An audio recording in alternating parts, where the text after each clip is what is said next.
गोपिकाएं रोने लगी, कहती उद्धव एक बात बताओ, तुमने कृष्ण के मुखारविंद से कही बात सुनाई कि आत्मा में स्थित है, क्या कभी वो बात नहीं करते? कौन?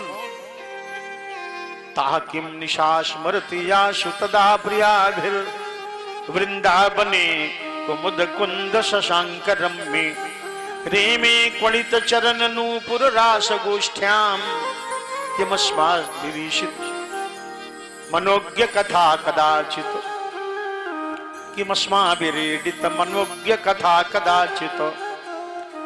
क्या कभी उस रासलीला की रात्रि का स्मरण नहीं करते जब उनके चरणों में नूपुर बंधे थे? शरद पूर्णिमा के चंद्रमा के प्रकाश में उन्होंने हमारे साथ रासलीला की थी, वो बातें भूल गए हैं क्या?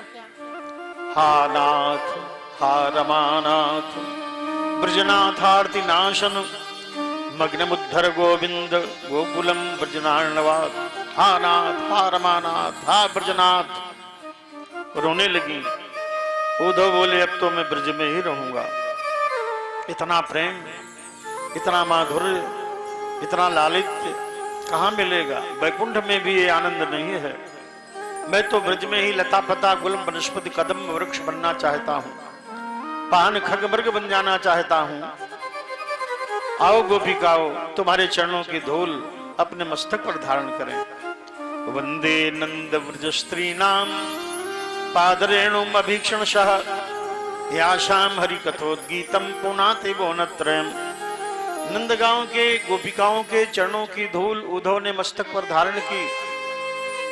आए थे योग की शिक्षा देने, ले ली प्रेम की दीक्षा और बताया कृष्ण तो केवल प्रेम से ही मिलते हैं। मिलहि न रघुपति बिनु अनुरागा, मिलहि न रघुपति बिनु अनुरागा।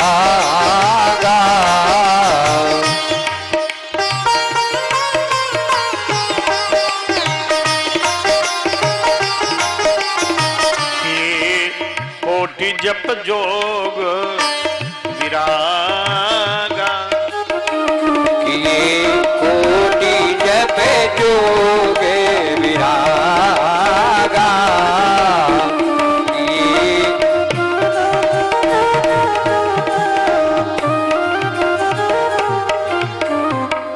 भागवत का प्रतिपाद्य विषय है कृष्ण प्रेम, मानस का प्रतिपाद्य विषय है राम प्रेम।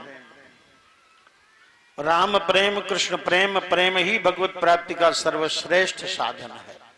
भक्ति प्रेम, प्रेम भक्ति, जप जोग वैराग्य सब है, लेकिन प्रमुख तो भगवत प्रेम है। प्रेम प्राधान्य है, ये सार तत्व निकल करके आ गया। प्रेम प्रधान। आगे महाराज श्री सुखदेव जी कहते हैं, हे राजा परीक्षित, अस्ति ही प्राप्तिश्च कंसस्य महिष्यौ भरतर्षभ मृते भरतरि दुःखार्ते यतोष्मपि दुर्ग्रहात्। कंस के दो पत्नियां थीं, अस्ति और प्राप्ति। इन्होंने अपने पिता मगधराज जरासंध से अपने विधवा होने का समाचार सुनाया। जरासंध ने ये प्रण किया कि मैं इस धरती पर कोई यदुवंशी क्षत्रिय नहीं रखूंगा, और 23 अक्षौणी सेना लेकर मथुरा को घेरा। भगवान कृष्ण बलराम कुछ यदुवंशियों के साथ में चले तो इंद्र ने 2 रथ भेजे हैं, एक पर सुदर्शन चक्र सारंग है, एक पर हल मूषल है। हल मूषल वाले रथ में बलदाऊ जी बैठे, चक्र वाले रथ में भगवान कृष्ण, और बलदाऊ और भगवान कृष्ण की मार से दैत्य धराशाही हो गए। जग्राह बिरथो राम, जग्राह विरथम राम जरासंधम महाबलम। जरासंध को पकड़ लिया बलदाऊ जी ने, मूसल मारने ही वाले थे। बलदाऊ भैया ने छुड़ा दिया। इस प्रकार उसने 17 बार आक्रमण किया और 17 बार पराजित हुआ। 18वीं बार देवर्षि नारद ने भेजा है कालेवन को 3 करोड़ म्लेच्छ देकर। 3 करोड़ म्लेच्छ लेकर वो आया है और जरासंध भी आया है। भगवान ने कहा विश्वकर्मा तुम समुद्र में द्वारिका बसाओ, वहीं अब निवास करेंगे। यहाँ ये देखिए ब्राह्मणों को सेना के अग्रभाग में बलपूर्वक लगाकर जरासंध आ रहा है। जरासंध से लड़ सकते हैं लेकिन विप्रों से नहीं लड़ेंगे। अंतः समुद्रे नगरम कृष्ण मद्भुतमची करो तो सागर के मध्य में सुंदर द्वारिका का निर्माण कराया है। विशाल 48 कोश लंबी 48 कोश चौड़ी द्वारिका। बोलिए द्वारिका धाम की जय हो। स्वयं वेदवंशियों को पहुंचा दिया। द्वारिका प्रातः काल जरासंध के सामने से निकले, ब्राह्मणों को प्रणाम करके भगवान भाग खड़े हुए पर्वत पर चढ़ गए। कृष्ण बलराम जरासंध ने पर्वत में आग लगवा दी। बलराम जी अंतर ध्यान होकर द्वारका गए। भगवान कालेवन म्लेच्छ के सामने से निकले। कालेवन गदा लेकर भगवान के पीछे दौड़ा। भगवान भाग खड़े हुए। आज भगवान का नाम रणछोर है। एक कंदरा में घुस गए। कंदरा में एक पुरुष सो रहा था। सोए पुरुष पर गोविंद ने पीतांबर डाल दिया और अंतर ध्यान हो गए। कालेवन आया, उसने सोए पुरुष को ही कृष्ण समझा और लात मार दी। लात लगते ही वो जगह, वो बहुत समय 25 लाख वर्षों से सो रहा है। 25 लाख वर्षों से। ये मानधाता का पुत्र मुचकुंद है। देवासुर संग्राम में इसने इंद्र की बड़ी सहायता की थी। इंद्र विजयी हुए, वरदान मांग लो मुचकुंद। मुचकुंद ने कहा महाराज जो मांगे वही मिले। बोले एक बात विचार कर लेना, अब तुम्हें पहचानने वाला इस लोक में कोई नहीं। वो सब समाप्त हो गए। यहाँ वहां की आयु में अंतर है। मुचकुंद बोले तो मुझे निद्रा का वरदान दो और जो मेरी निद्रा में विघ्न करे मेरे देखते ही भस्म हो जाए। आज जब लात मारी है कालेवन ने, मुचकुंद के नेत्रों से निकली आग और कालेवन गोविंदाय नमो नमः। भगवान ने मुचकुंद को दर्शन दिए हैं। राजा मुचकुंद ने भगवान की स्तुति की है। विमोहितोऽयं जनईश मायया त्वदीयया त्वां न भजन्त नर्थद्रक सुखाय दुःख प्रभवेषु संजते गृहेषु योषित पुरुषस्य वंचितः। विमोहितोऽयं, ये मनुष्य आपकी माया से मोहित हो गया है, तुम्हारा होकर तुम्हें भुला दिया और ये मिथ्या माया नटी के चक्र में पड़ा हुआ है। लब्ध्वा जनो दुर्लभ मत्र मानुषम कथंचिदं व्यंगमयत्नतो मनघ पादारविंदम न भजन्ति शनमति गृहांधकूपे पतितो यथा पशु। ये पावन मनुष्य शरीर पाने के बाद भी जो भजन नहीं करते वो तो घर रूपी कुआं में पशु की भांति पड़े हैं। घर से नहीं निकले, चाहे कथा हो, चाहे भजन हो, चाहे यज्ञ हो, वो घर रूपी कुआं में पशुवत पड़े हैं। वंदना की है राजा ने, भगवान ने उसे मोक्ष दिया और द्वारका आए। महाराज उग्रसेन ने भगवान कृष्ण को द्वारिकाधीश बनाया है। बोलिए द्वारिकाधीश भगवान की जय हो। राजा रेवत की कन्या रेवती के साथ बलराम जी का विवाह हुआ और भगवान कृष्ण का प्रथम विवाह देवी रुक्मिणी के साथ हुआ। श्री सुखदेव जी कहते हैं राजन, रुक्मिणी जी लक्ष्मी का अवतार है। इनके विवाह की कथा सुनने से धन लक्ष्मी वैभव प्राप्त होता है, माताओं का सुहाग खंड रहता है। राजा शीत भीष्म को नाम विदर्भाधिपतिर्महान तस्य पंचा भवत पुत्रा कन्यैका च वरानना। विदर्भ देश के राजा भीष्मक और भीष्मक के 5 पुत्र हुए। रुक्म, रुक्म रथ, रुक्म केश, रुक्म बाहु, रुक्म माली। 5वीं स्वयं मां लक्ष्मी ही इनकी कन्या बनकर आई हैं, देवी रुक्मिणी। धीरे धीरे रुक्मिणी विवाह के योग्य हुई। माता पिता को विवाह की चिंता है तो कुछ संत आए हैं द्वारका से और संतों के पास में भगवान कृष्ण की मूर्ति है। भगवान कृष्ण की मूर्ति की सुंदरता जब माता पिता ने देखी, संतों ने कृष्ण की महिमा का बखान किया तो कृष्णस्य सदृशीं भार्यां शब्दबोधुं मनोददे। अब तो रुक्मिणी के माता पिता ने भगवान कृष्ण को ही रुक्मिणी के वर के रूप में स्वीकार कर लिया। रुक्मिणी ने भी मन से वर्ण कर लिया, सभी भाइयों की भी सहमति बन गई। लेकिन इतने में रुक्मी आ गया, बड़ा भाई। ये राजा शिशुपाल का दरबारी राजा है, मित्र है। शिशुपाल रावण का अवतार है। इसने कहा अपनी बहन का विवाह मैं उस कृष्ण चोर के साथ नहीं करूंगा, वो माखन चोर ग्वाला, उसके साथ नहीं करेंगे विवाह। राजा धीराज शिशुपाल के साथ करेंगे।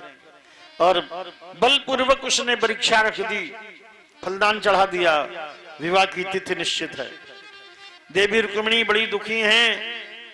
देवी रुक्मिणी भगवान की मूर्ति के आगे माला लिए खड़ी हैं और कहती हैं मेरे इष्ट देव, मेरे जीवन आधार प्रभु, उत्पत्ति स्थिति संहार रूप, हे नराकार साकार प्रभु।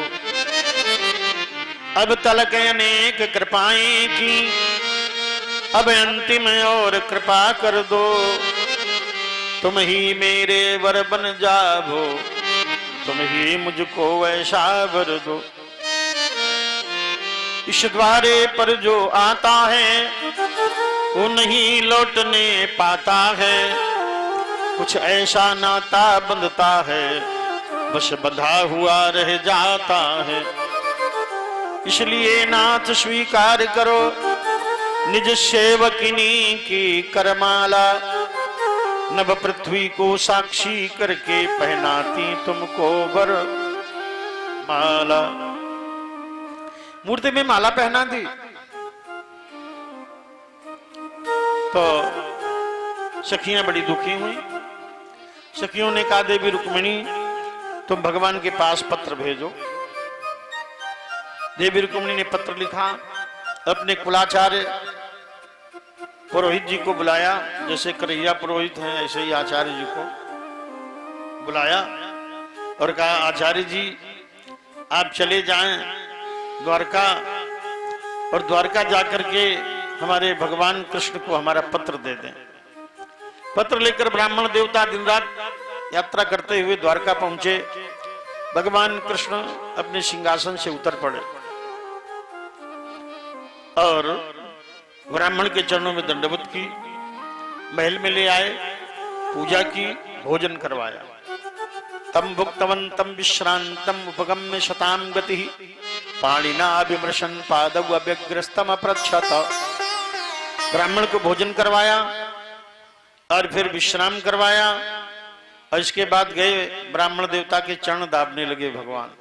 त्रिलोकी के नाथ द्वारिकाधीश, और ब्राह्मण से अभी ये नहीं पूछा आप कौन है, कहां से आए, कौन कुल गोत्र है तुम्हारा, केवल ब्राह्मण समझकर भगवान सेवा कर रहे हैं।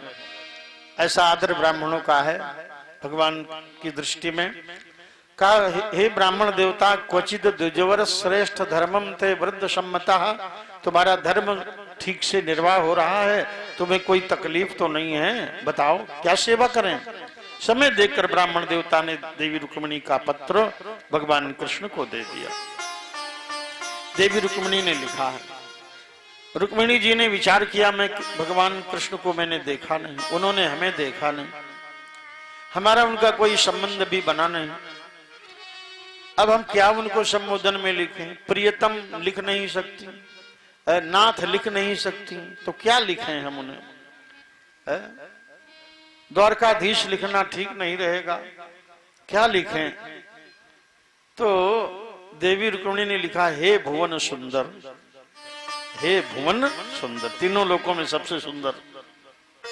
श्रुत्वा गुणान भुवन सुंदर शृण्वतां ते निर्विश्य कर्ण विवरैर हरतोंगतापम रूपम दृशाम दृशमिताम अखिलार्थलाभम त्वय्युता विशतो चित्तम पत्रपम में। हे भुवन सुंदर श्याम, आपके गुणों को हमारे कानों ने सुना, कानों के माध्यम से आपके गुण हमारे हृदय में गए, हर तो अंग तापम, हमारे अंग अंग के ताप समाप्त हो गए। भगवान के गुण जब कानों से भीतर जाते हैं तो अंग अंग की पीड़ा समाप्त हो जाती है। हर तो अंग तापम, अंग ताप, सभी दैहिक दैविक भौतिक ताप दूर हो जाते हैं। भगवान के गुण इतने सुंदर हैं ही। देखिए हनुमान जी ने सीता जी को दुखी देखा, रामचंद्र गुण बरने लागा, और सुनत ही सीता कर दुख भागा। आज रुक्मिणी देवी कहती है, श्रुत्वा गुणान भुवन सुंदर शृण्वताम ते, निर्विश्य कर्ण विवरैर हर तुंगतापम। आपके गुण हमारे कानों के माध्यम से हमारे हृदय में गए तो हमारी अंग अंग की पीड़ा समाप्त हो गई, लेकिन हमारे नेत्र व्याकुल हैं। रूपम दृशाम दर्शमिताम अखिलार्थ लाभम, त्वय्यच्युता विशतु चित्तम पत्रपम में। आपके रूप को देखने के लिए नेत्र हमारे बावरे हैं, विकल हैं, इसलिए मैंने ये पत्र नहीं, ये पत्र नहीं है, मेरा चित्त ही है, मैंने अपना चित्त ही आपके पास भेजा है, इसे आप स्वीकार कर लें। कात्वा मुकुंद महती कुलशील रूप, विद्या वयो द्रविण भिर्नयात्म तुल्यम, धीरा पतिम कुलवतीम न वृणोति कन्या, कालेन्द्र सिंह नरलोक मनोभिरामम। यद्यपि मैं आयु में, गुण में, रूप में, वर्ण में, लक्ष्मी में, विद्या में आपके अनुरूप नहीं हूं, समकक्ष नहीं हूं, लेकिन मैंने मन से, वाणी से, कर्म से, मैं वो क्षत्रिय कन्या हूं, मन से, वाणी से, कर्म से अपने आप को पति मान लिया है। अब किसी अन्य के साथ हम विवाह नहीं करेंगे। कहीं वो राक्षस राज शिशुपाल ना आ जाए हमारा हरण करने, जैसे शून्य यज्ञशाला से कोई श्वान यज्ञ की सामग्री उठा ले जाए, ऐसे ही कहीं वो दुष्ट ना आ जाए। इसलिए गोविंद आप आए और निर्मध्यमागध बलम वृषभेंद्र कृष्ण, ये मगधराज जरासंध और शिशुपाल की सेनाओं का मान मर्दन करके आप हमें हरण करें। कहां पर, वो स्थान भी बता दिया देवी ने। पूर्वे द्युरस्ति महती कुलदेवी यात्रा, यश्याम बही नववधू गिरिजा मुपेयम। पूर्वेद्यु, विवाह के एक दिन पहले नगर के बाहर जो भद्रकाली हैं, तो वहां जाकर के भगवती अंबिका भद्रकाली का हम पूजन करने आएंगे, वहीं आप हरण करें हमारा। महाराज, जिस दिन होना ब्याह है उस पापी के साथ, उस दिन दुर्गा पूजने मैं जाऊंगी नाथ। वहीं रुक्मिणी हरण का यदि होवे पुरुषार्थ, तो फिर दोनों सिद्ध हो स्वार्थ और परमार्थ। जय द्वारिकाधिराज जय, जय सुख शोभा धाम, स्वीकृत हो रुक्मिणी का प्रभु साष्टांग प्रणाम। पत्र भगवान ने पढ़ा और बोले, तथा हम तत्चिंतामपि निद्राम च न लेभे निशि। बड़ी विषम स्थिति है, तभी हमें नींद नहीं आ रही थी कई रातों से। रुक्मिणी याद करती थी। ये देखिए कैसा ब्राह्मण को प्रसन्न किया। हम कई रातों सोए नहीं, वो तो रुक्मिणी की याद रुक्मिणी कर रही थी, इसीलिए नींद नहीं आई। अब असली बात मालूम हुई, इतनी चिंता है रुक्मिणी को, इतनी व्याकुल है। अभी चलते हैं, दारुक रथ तैयार करो। दारुक सारथी ने रथ तैयार किया। अब ब्राह्मण देवता के साथ भगवान रथ पर बैठे और हाँक दिया रथ। बलदाऊ बोले, बिना पूछे बिना बताए कहां जा रहे हैं? बोले, दाऊ जी जा रहे हैं। बोले, बताओगे नहीं? बोले, जा रहे हैं। हम समझ गए कहां जा रहे हैं। भला ठीक, हम भी आ रहे हैं पीछे से। बलदाऊ ने नारायणी सेना सजाई और पीछे से बलदाऊ ने भी प्रस्थान किया। पहुंचे कुंडिनपुर, एक बगीचा में रोक दिया रथ। ब्राह्मण देवता ने महल में खबर करी, आ गए भगवान। अब पहुंची जाकर के माता के पास, माता दुर्गा पूजन की आज्ञा दो। माता ने कहा ये तो बड़ी पुरानी परंपरा है, सीता के जमाने से पूजा चली आ रही। तेई अवसर सीता तह आई, गिरिजा पूजन जननी पठाई। पूजन गौरी सखी लई आई, करत प्रकाश फिरत फुलवाई। तब से पूजा हो रही है। कन्या जो हैं जाकर दुर्गा पूजन करती विवाह के पहले। तुम भी बेटी जाओ। रुक्मणी बोली माता फिर पालकी मंगाओ। बोले नहीं, 1000 पालकी आएगी, 1000 सखियों के साथ जाओ। 1000 पालकी आई, राजकुमारी है। अब 1000 पालकियों में बैठी सखियां, रुक्मिणी बीच में। रुक्मिणी ने देखा हमारी बहन दुर्गा पूजन करने जा रही है, कहीं वो चोर ना आ जाए, द्वारिका वाला, गोकुल का छोरा। तो राजमार्ग के दोनों ओर उसने अपनी सेना लगवा दी, मानो दीवार खड़ी कर दी, कोई भीतर नहीं आ सकता। शिशुपाल ने जाना हमारी भावी पत्नी, अभी पत्नी है नहीं, अधिकार पूरा जना रहा, भावी पत्नी दुर्गा पूजन करने आ रही, तो उसने मंदिर के चारों तरफ सेना लगवा दी। रुक्मिणी जी गई मंदिर के बाहर, पालकियां उतर पड़ी, पालकियों से पालकियां रोक दी और पैदल चली। आशाद्य देवी सदनम धौतपाद कराम्बुजा।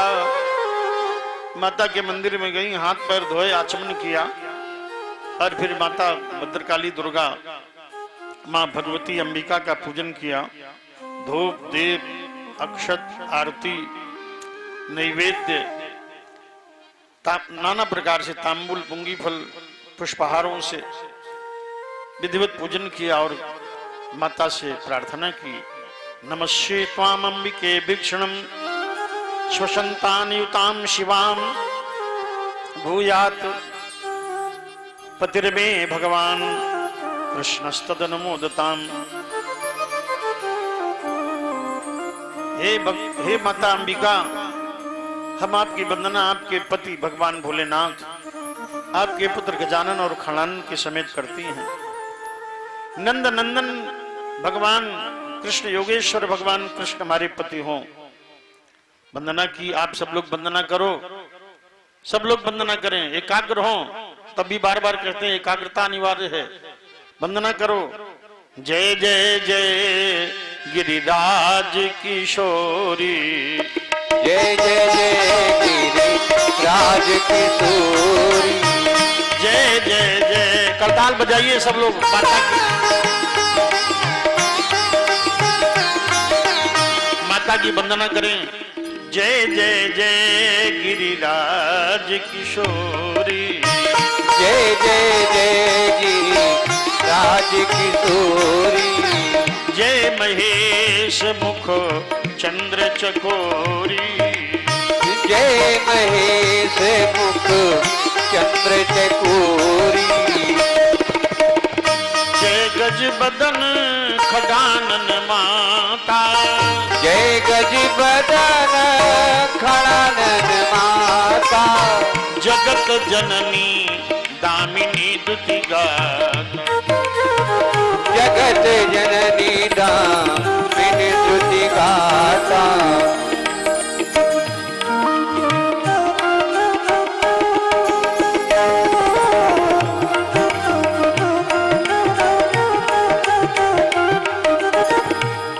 नहीं तब आदि मध्य अवसाना, नहीं तो आदि मध्य अवसाना, अमित प्रभाव वेद नहीं जाना, अमित प्रभाव वेद जग जाना, अभय विभव पराभवकारिणी, विश्व विमोहनी स्वबश बिहारिणी, विश्व विमोहनी स्वबश बिहारिणी, सेवत तो ही सुलभ फलचारी सेवत को ही सुलभ फलचारी वरदायिनी त्रिपुरारी प्यारी वरदायिनी त्रिपुरारी प्यारी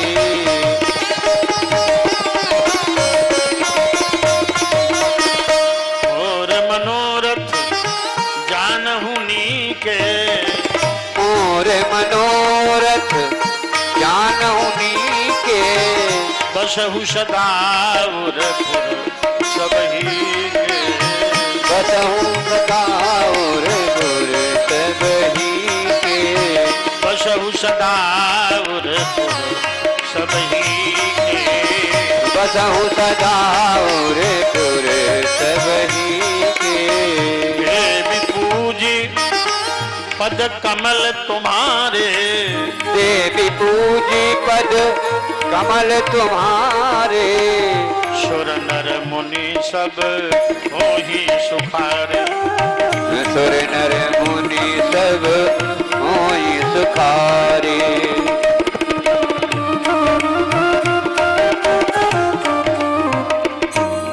बोलिए पार्वती माता की जय हो।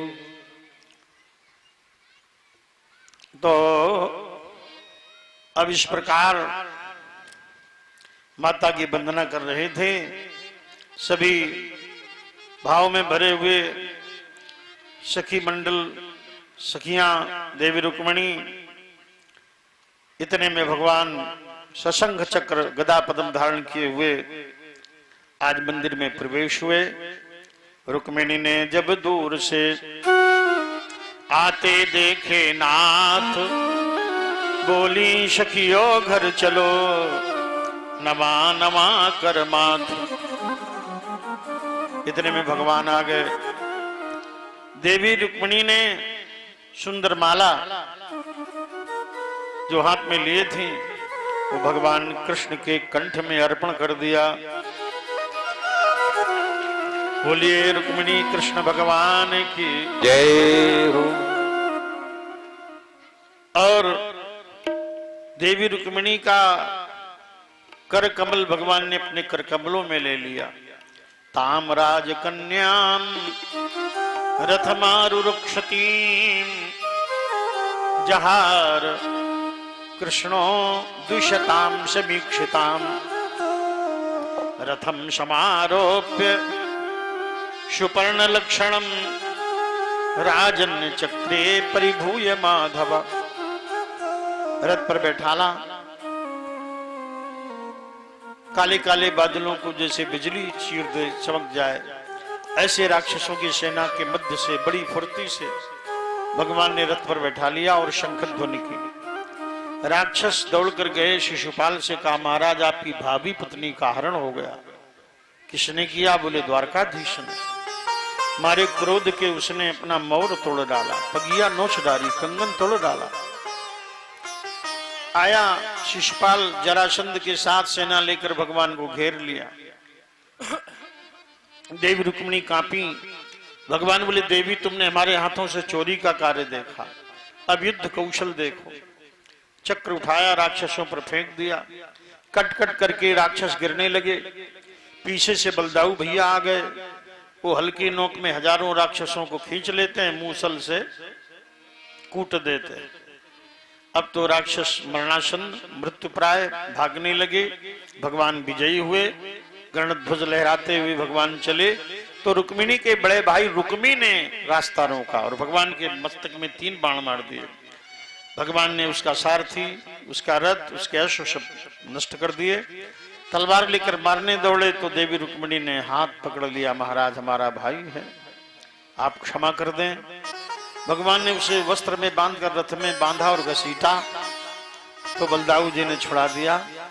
अब ले करके भगवान रुक्मिणी को आए हैं द्वारका। मैया देवकी ने प्रछन की है, महल में ले गई हैं। सोने के मंडप के नीचे रुक्मिणी देवी का सुंदर श्रृंगार हुआ। भगवान कृष्ण के साथ ग्रंथि बंधन हुआ और विधिवत पूजन आचार्य जी कराने लगे। तो हमारे श्री परीक्षित, धीरेन्द्र सिंह भदौरिया, श्रीमती उषा दोनों लोग आवे और रुक्मिणी कृष्ण का पूजन करें ऊपर सिंहासन में। और यदि झांकी बनाई गई हो तो वो झांकी को भी ले आवे। और नहीं बनी कोई बात नहीं, हम झांकी ज्यादा चाहते भी नहीं, क्योंकि झांकी में कथा जो है उसका तत्व नष्ट हो जाता है, बड़ा व्यवधान होता है। इसलिए हम ये मनोरंजन के चक्कर में पड़ते नहीं, हमें तो कथा प्रिय है। भागवत कथा के समान कुछ है ही नहीं, ये अमृत है। तो महाराज सखियों ने श्रृंगार किया है। हरिओम। आचार्य जी ने ग्रंथि बंधन कराया, शाखोच्चार किया, मंत्रोच्चार किया। ओम शास्त्र शिरखा परुखा शास्त्राक्षा शास्त्रपाद सभूमिग्वं शर्वतस्पृत्वा तत्तिष्ठदशांगुलंब। ओम हिरण्यवर्णामहरणीं सुवर्णरजतस्रजां चंद्रां हिरण्मयीं लक्ष्मीं जातवेदो मावह तामावह जातवेदो लक्ष्मी मनपगामिनीं यस्यां हिरण्यं बिंदेयं गामश्वं पुरुषानहम्। स्नान करावें, तिलक लगावें, पूजन करें और सुहाग श्रृंगार का सामान सब चढ़ा दें। आप लोग गाइए, कोई उत्सव मनाना चाहे तो उत्सव मना ले। आओ मेरी सखियों, आओ मेरी सखियों, मुझे मेहंदी लगा दो।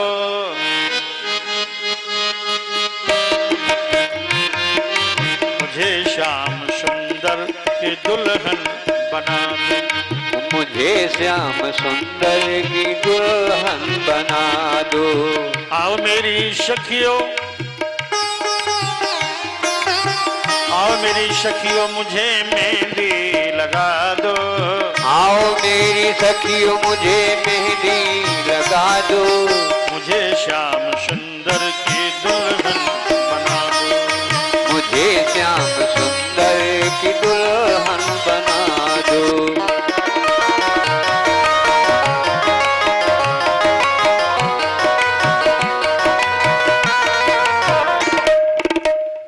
देवी रुक्मिणी भगवान कृष्ण का विवाह संपादित हुआ। बोले रुक्मिणी कृष्ण भगवान की जय हो। रुक्मिणी कृष्ण से महाराज कामदेव के अवतार प्रद्युम्न उत्पन्न हुए, जिन्होंने शंबरासुर का विनाश किया है। भागवत में ये अनंत कथा है। शेषनाग जी हजारों वर्ष में हजारों मुखों से जिसे पूर्ण नहीं कर सके, तो कहना पड़ा हरि अनंत हरि कथा अनंता, कहीं सुनई बहुविधि सब संता।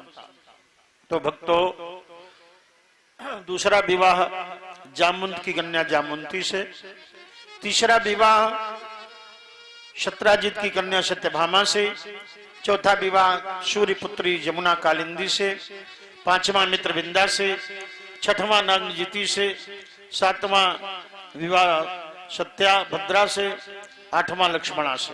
8 रानियां हैं, रुक्मिणी पटरानी हैं। 16,100 राजकुमारियां भौमासुर ने बंद किया है जेल में, अपने महल में नजरबंद किया है। ये पूर्व जन्म में अप्सराएं थी। इंद्र के कहने पर नारायण ऋषि नर नारायण को बद्रिकाश्रम में गईं उनकी तपस्या डिगाने, लेकिन तपस्या को डिगा नहीं सकी। महाराज नारायण से क्षमा मांगी, नारायण प्रसन्न हो गए, वरदान मांग लो। अप्सराओं ने कहा हम आपको पति रूप में चाहती हैं। भगवान नारायण बोले द्वापर में हम कृष्ण का अवतार लेंगे, तब तुम हमारी रानियां बनोगे। वही 16,100 भौमासुर के महल में नजरबंद थी।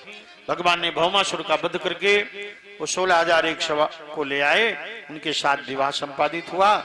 16,108 रानियां हुई।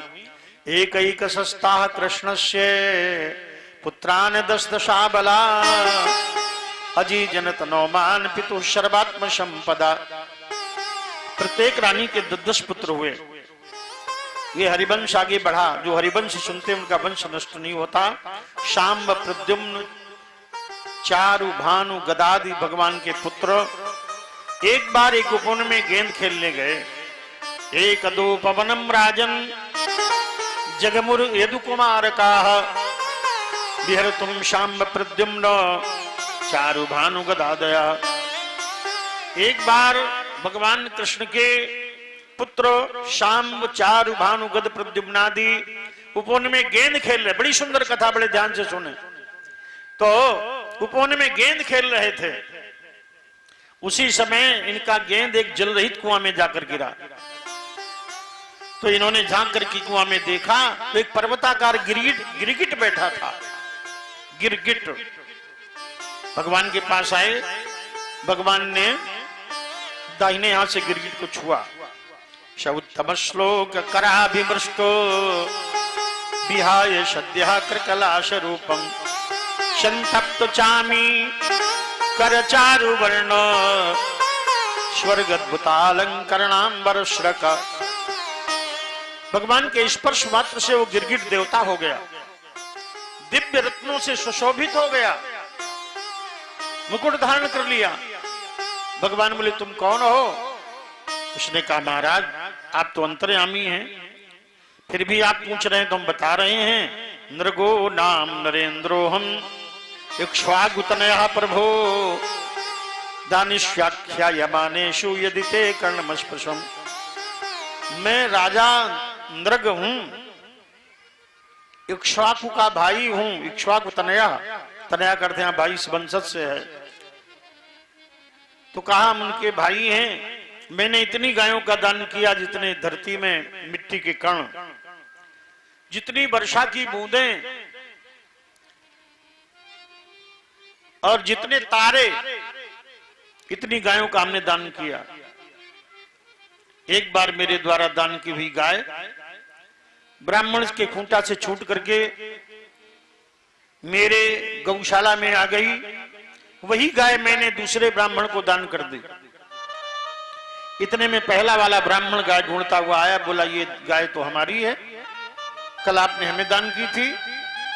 राजा ने कहा सेवकों की गलती से ये गाय हमने दोबारा दान कर दी। मैंने एक बार दान कर चुके थे, दूसरे ब्राह्मण को कर दी।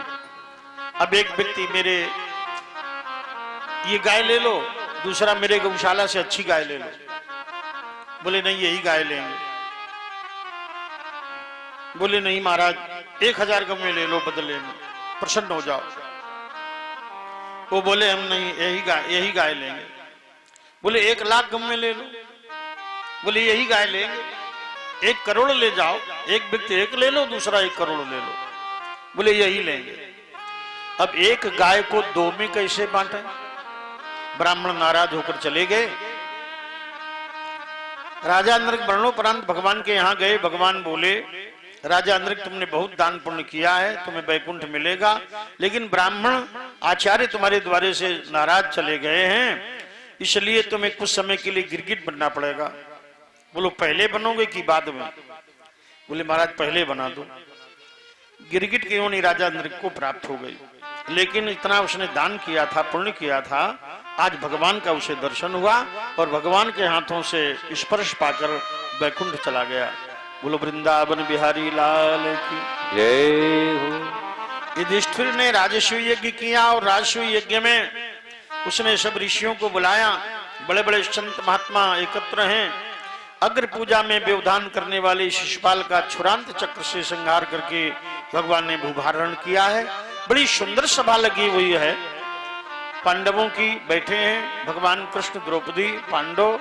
उसी समय दुर्योधन अभिमान पूर्वक वहां से निकला।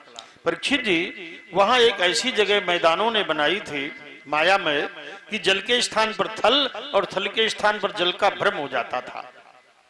दुर्योधन अभिमान पूर्वक चला, जहां जल भरा था वहां उसने समझा सूखी भूमि है, जहां सूखी भूमि थी वहां उसे जल का आभास हुआ।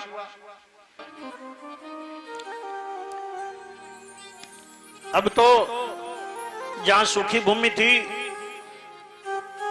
वहां इसने वस्त्र समेट लिए, और जहां पानी था उसने समझा सूखी, तेजी से चला तो पानी में जम से गिरा। यह दृश्य देख करके कुछ लोग हंसे। धर्मराज ने कहा हंसो नहीं, लेकिन भीमसेन हंसे, द्रौपदी भी हंसी। भगवान ने अनुमोदन किया और हंसो, ये हंसी का पात्र है, क्रोधी बहुत घमंडी भी है। तो द्रौपदी हंसी और द्रौपदी ने ये कह दिया है तो अंधे के ही पुत्र, मानो जलती ज्वाला में घी पड़ गया। शबरीडिता वाग बदन रुषा ज्वलन, क्रोध में भर गया और उसने प्रतिज्ञा की मैं अंधेव का पुत्र हूं तो भरी सभा में तुम्हें नग्न करके जान पर बैठाऊंगा। अपने मामा शकुनी गांधार नरेश द्यूत क्रीड़ा विशेषज्ञ परम छली से परामर्श किया। मामा शकुनी से कपट द्यूत की मंत्रणा करी, क्रोध में भरी दुर्योधन युधिष्ठिर ढिंग आयो है। दीनों निमंत्रण द्यूत क्रीड़ा खेलिबे को तिने, और पांडवन के मन में महामोद छायो है। चाल पर चाल आज शकुनी चले जाल से, धर्मराज जू ने सब धन गंवायो है।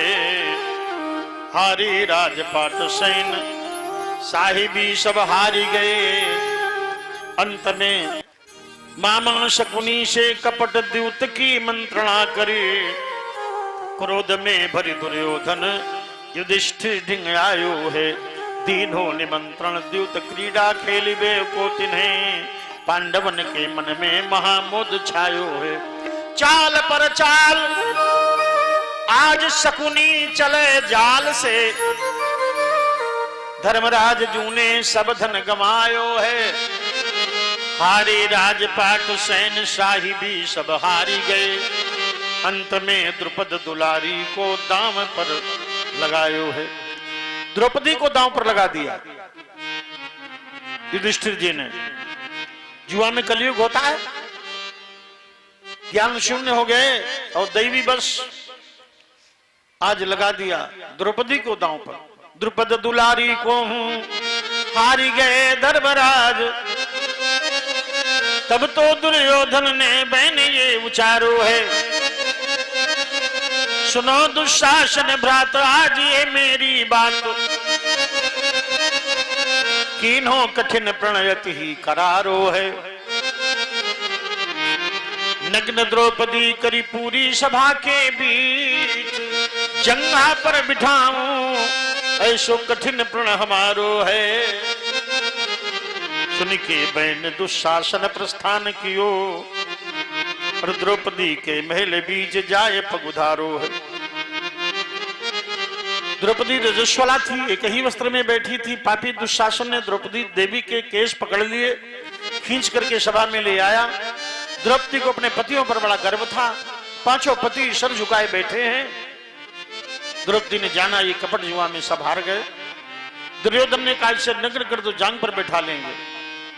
द्रौपदी बोली हमारे ससुर धृतराष्ट्र जी, बाबा भीष्म पितामह गुरुदेव द्रोणाचार्य, काका विदुर, ज्ञानियों की सभा में अबला नारी को नग्न किया जा रहा, कितना बड़ा अन्याय है। पापी दुर्योधन का दूषित अन्न खाने के कारण कोई बोला नहीं। विदुर जी ने कहा कि ये अन्याय हो रहा है, भैया धृतराष्ट्र आप न्याय करें।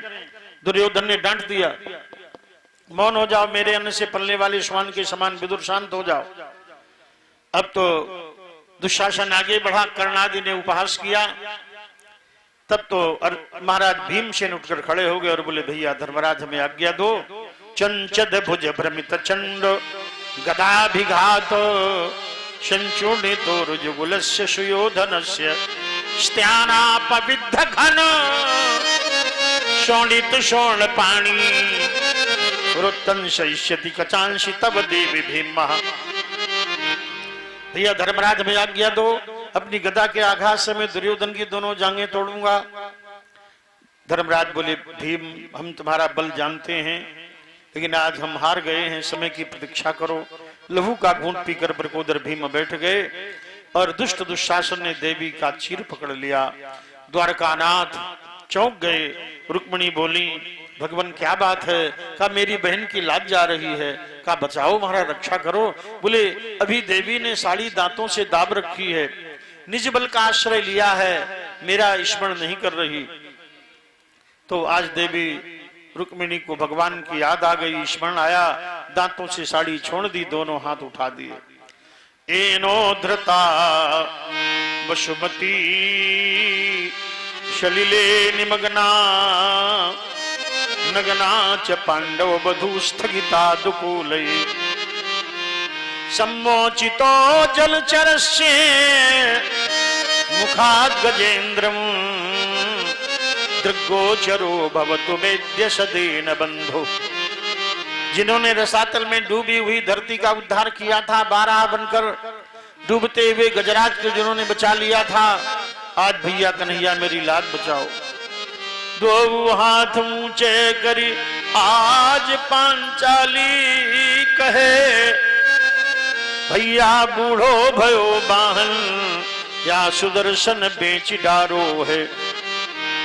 जात है लाज आज सभा के बीच में, मेरे भैया कन्हैया मेरी लाज बचाओ। होत उघारी तुम्हारी भगिनी,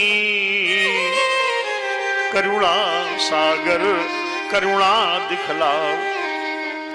भैया मुरारी अबारी करी, आवन में नेक ना विलंब लगाओ।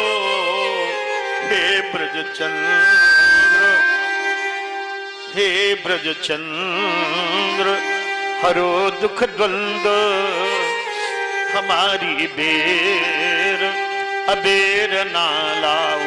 भैया मुरारी भैया मुरारी, बार बार बुला रही भैया मुरारी अबारी करी। भैया मुरारी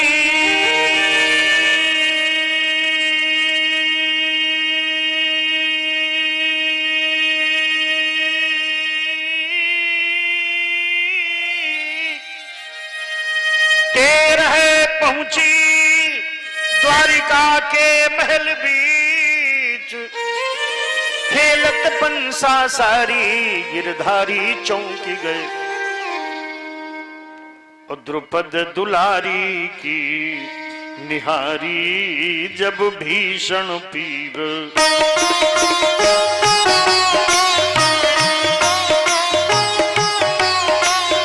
सारी बीच दीधी लगाए लाख सारी है।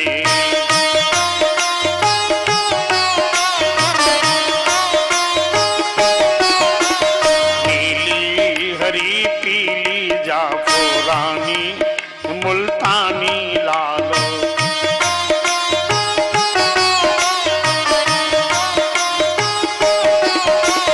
आसमानी ये बदामी को कपाशी रंग कारी है।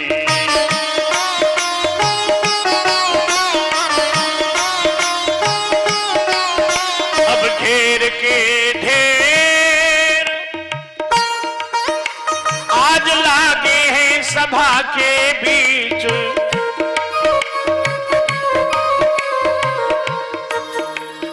खींचत भुजाएं दो शासन की हारी।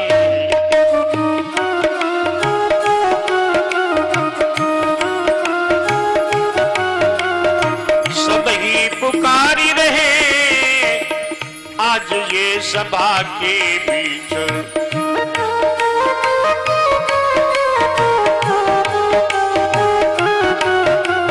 सारी बीच नारी है कि नारी बीच सारी है।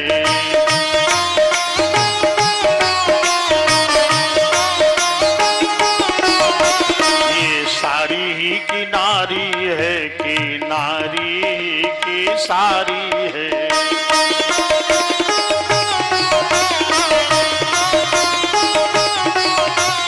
काको को का करी सके जो सहाय रघुबीर, 10 सहस्र गज बल घट्यो घट्यो न 10 गज थी।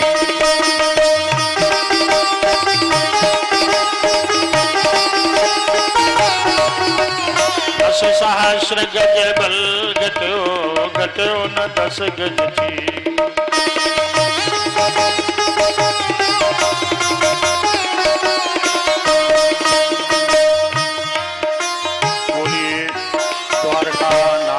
की जय हो। द्रौपदी की लाज भगवान ने बचाई, ऐसे भक्तों की लाज बचाते हैं। अब बड़ी सुंदर पावन कथा श्री सुखदेव जी ने सुदामा चरित्र की कथा कहना प्रारंभ किया। ये कथा दुख दरिद्र को दूर करने वाली और कृष्ण प्रेम बढ़ाने वाली है।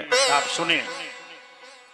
कृष्णस्यासीत सखा कश्चिद ब्राह्मणो ब्रह्मवित्तमः विरक्तः इंद्रियार्थेषु प्रशांतात्मा जितेंद्रियः। भगवान कृष्ण के परम मित्र श्री सुदामा जी ब्राह्मण हैं, ब्रह्म ज्ञानी हैं, विरक्त हैं, घर में सन्यासी की तरह रहते हैं। इंद्रियों के विषय रूप रस गंध स्पर्श शब्द इन्हें आकर्षित नहीं करते। थोड़ा बढ़ाओ। ऐसे महाराज सुदामा जी निष्प्रह हैं। यदृच्छयोपपन्नेन वर्तमानो गृहाश्रमी तस्य भार्या कुचैलस्य क्षुतक्षामा च तदा विधा। सुदामा कभी किसी के द्वार भिक्षा मांगने नहीं जाते। परास्नातक आचार्य हैं, वेदों के पारगामी विद्वान हैं, अयाचित वृत्ति के हैं। दान में जो मिल जाता है उसे ही प्राप्त कर लेते हैं। ब्राह्मण के 6 कर्म हैं, यजनम याजनम चैव अध्ययनम अध्यापनम तथा दानम प्रतिगृहम चैव ब्राह्मणानाम कल्पयत। यज्ञ करना, यज्ञ कराना, विद्या पढ़ाना, दान देना, दान लेना। क्षत्रिय के कर्म है शौर्यम दाक्षम धृतिश तेजा, युद्धे चापलायनम। शौर्य मने पराक्रम, धैर्य, तेज, उदारता, न्यायप्रियता, पृथ्वी गऊ की रक्षा करना, न्याय करना आदि आदि क्षत्रिय के आभूषण है। वैश्यस्त वार्ता, वृत्तिश्च वैश्य का व्यापार वाणिज्य और शूद्रस्त द्विज सेवा। द्विज सेवा शूद्र का धर्म। तो ब्राह्मण के धर्म है यज्ञ करना, यज्ञ कराना, दान लेना, दान देना। तो दान में भिक्षा मांगना नहीं ब्राह्मण का धर्म है, दान लेना। दान में जो मिल जाए पूज्य भाव से कोई तो उसे ले लेते थे। इसी प्रकार इनका गृहस्थाश्रम चल रहा था। तस्य भार्या कुचैलस्य क्षुतक्षामा च तथा विदा। सुशीला जी पतिव्रता नारी है, लेकिन बड़ी दुर्बल है। घर में बड़ी निर्धनता है, फटे वस्त्र हैं। सुदामा जी भी बड़े दुर्बल काय, फटे वस्त्र पहने, बालक भी हैं, परिवार भी है। तो बड़ी ही निर्धनता से यापन हो रहा है, लेकिन कृष्ण का भजन हो रहा है। द्वारकाधीश सोच रहे हैं मेरे बाल सखा सुदामा जी ने कभी मुझे इस रूप में नहीं याद किया कि मैं इनकी कोई सहायता करूं। भजन तो नित्य करते हैं, लेकिन कभी मुझसे कुछ मांगा नहीं इन्होंने। तो आज देवी सुशीला के हृदय में द्वारकाधीश ने प्रेरणा की और देवी सुशीला ने समय पाकर के सुदामा जी से विनती की। पतिव्रता पतिम प्राह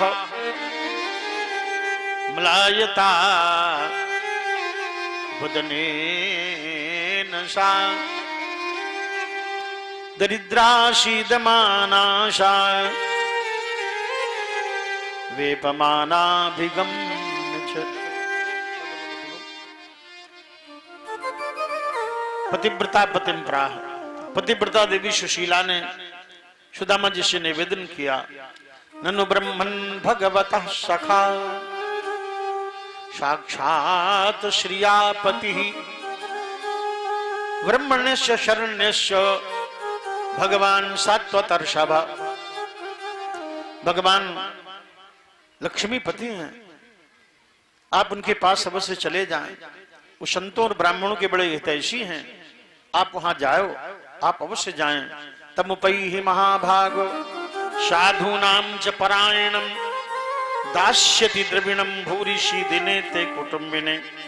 आप वहां अवश्य चले जाएं, वो इतना धन दे देंगे, परिवार का पालन पोषण सुचारुता से होने लगेगा। सुदामा बोले, देवी तुम्हें कह क्या रही हो? किन्वर्थ कामान भजतो नात्यभीष्टा जगत गुरु। देवी मैं जगत गुरु हूं, मुझे अर्थ की कोई कामना नहीं है। तुमने कृष्ण का स्मरण कराया, अच्छा है, लेकिन मैं जाऊंगा नहीं। सुशीला बोली, क्या दर्शनों का भी भाव आपके हृदय में नहीं उत्पन्न होता? सुदामा बोले, अयम ही परमो लाभः उत्तम श्लोक दर्शनम। उत्तम श्लोक भगवान कृष्ण का दर्शन मेरे जीवन का परम लाभ है देवी। मैं जाऊंगा मित्र के यहाँ, इष्ट के यहाँ जाए तो कुछ पत्रम पुष्पम फलम तोयम होना चाहिए, कुछ भेंट ले आओ। घर में कुछ भी नहीं था तो 4 ब्राह्मणों के घर से 4 मुट्ठी चावल ले आए। या चित्वा चतुरो विप्रान तावत पृथुक दंडुलाम। अलग अलग रंग के, कोई लाल कोई सफेद टूटे तंडुल कण चावल लेकर के आई। पोटली फटे वस्त्र में बांधी सुदामा जी को दे दी। शतानादाय विप्राज्ञः प्रयो द्वारिकाम किल कृष्ण संदर्शनम मह्यम कथम स्यादिति चिंतयन। भगवान कृष्ण का दर्शन हमें कैसे होगा, ये सोचते हुए सुदामा जी लकुटिया लिए जा रहे हैं। चले श्याम सुंदर से मिलने सुदामा, चले श्याम सुंदर से मिलने सुदामा, चले श्याम सुंदर से मिलने सुदामा, चले श्याम सुंदर से मिलने सुदामा। गाते हैं जाते हरे कृष्ण रामा, गाते हैं जाते हैं हरे कृष्ण रामा, हरे कृष्ण रामा, हरे कृष्ण रामा, हरे कृष्ण रामा, हरे कृष्ण रामा। चले श्याम सुंदर से मिलने सुदामा, चले श्याम सुंदर से मिलने सुदामा।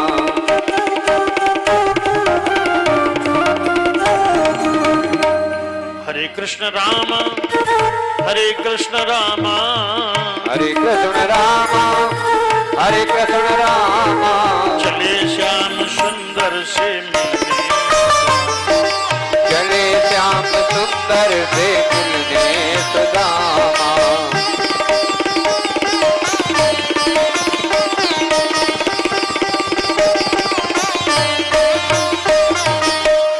एक योजन भी नहीं चल पाए थे, एक वृक्ष के नीचे मूर्छित हो गए, दुर्बल शरीर है। भगवान ने योग माया से कहा, देवी मेरे बाल सखा सुदामा जी मूर्छित हो गए हैं, इन्हें उठाकर तुम द्वारका के उपवन में लिटा दो। योग माया ने वैसा ही किया, महाराज को उठा करके द्वारका के ऊपर में लिटा दिया। सुदामा जी की दृष्टि खुली तो मीलों मीलों सागर लहरा रहा था। 16,108 गगनचुंबी महल द्वारका आ गए। बोलो द्वारिका धाम की जय हो। कुछ लोग बोले नहीं, कुछ लोग नहीं बोले।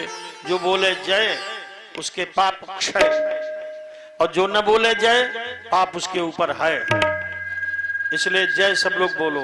बोलो द्वारका धाम की जय, बोले द्वारिकाधीश की जय हो।